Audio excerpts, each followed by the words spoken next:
What do you make of what is happening, Iranian ballistic missiles attacking Israel? Hi, Jonathan. And those are historic days in the Middle East. When Israel made this decision to go to this preemptive strike, it was a decision of self-defense. And I don't think in the modern history, after we've seen the Nazi regime, we've seen a declaration of targeting a specific country and to say that we are going to destroy and eliminate it. This is what Iranians were planning to do. Obviously, with the Nazi regime, it was against the Jewish people. And with the Iranian regime, it's against the Jewish state. And this is something that we take seriously. There is one lesson we have learned from the 7th of October, that when this very radical regime wants to destroy and eliminate Israel, and at the same time its capabilities are getting to the point where they were very, very close to accomplish their nuclear ambitions. And this was exactly the point where the Israeli government had to make an action and had to go and protect the Israeli people. There is no other way to describe it. And we heard today Prime Minister Starmer explains that he supports Israel's right for self-defense and how much concern the Iranian nuclear program was for the UK government as well. Have you any more information about the retaliation by Iran? What has been the expectation of about what they're capable of? We were definitely expecting this type of retaliation. As you know, in April and in October, Israel was under Iranian attack. And Iran is the one who declared war on Israel. It's quite clear for us to say we are protecting ourselves from this radical regime that is using the most sophisticated ways to hurt both Israel and also the UK people. We heard, by the way, the heads of MI5 and MI6 in the last few months. We had a clear attempt to hurt here in the UK.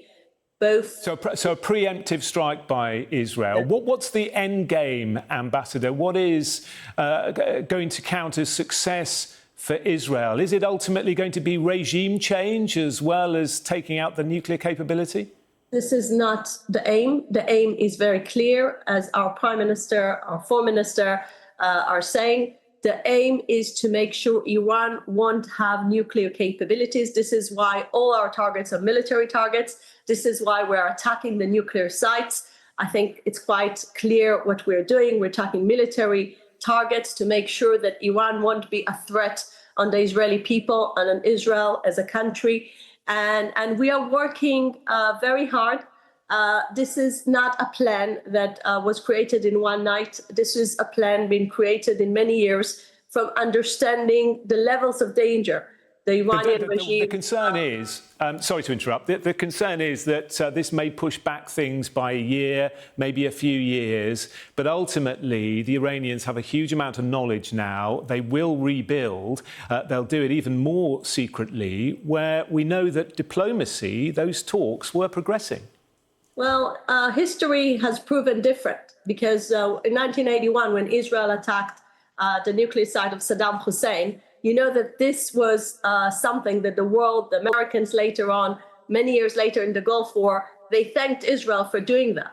And when we are doing those actions, it's important to say the entire region is looking at Israel and is relieved from the fact that the Iranian regime won't be able to have nuclear weapons. Can you imagine what this regime is capable to do? Look what he's been doing with its proxies, the Houthis, Hezbollah, Hamas, all this monstrous program to destroy Israel with invasion, with ballistic missiles. All those things were part of a big master plan that the Iranians were planning. And once they lost their biggest proxy in the region, Hezbollah, they decided to move faster to accomplish their nuclear ambitions. And this was the point where our intelligence was showing the combination of enrichment and the program of weaponization was the moment when we had to stop. Ambassador, sorry, we're fairly short of time, so apologies again for jumping in. You mentioned Prime Minister Starmer a moment ago, saying that Israel has its right to defend itself, of course. But he's also been very clear that both sides here should de-escalate. We know, too, that the British government have put sanctions on 2 Israeli ministers of late. President Macron talking tonight about a diplomatic solution being the answer. Are you worried about wavering support from the West and from your allies?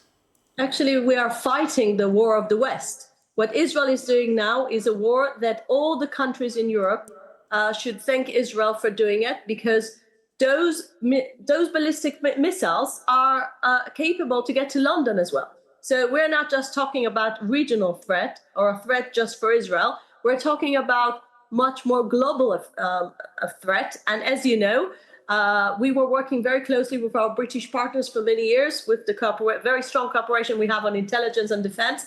And we saw your Royal Air Force participating in this coalition against Iran because your people and your government understand that Iran is a threat to the British people as well. Did the UK know that these attacks were coming last night?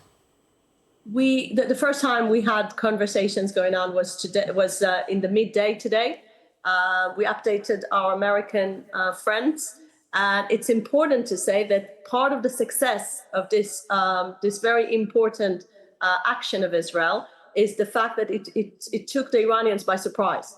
So we were clear about our intentions. We would want to roll back the nuclear program, and unfortunately, because the Iranians were running fast to have nuclear weapons, we were there to stop it.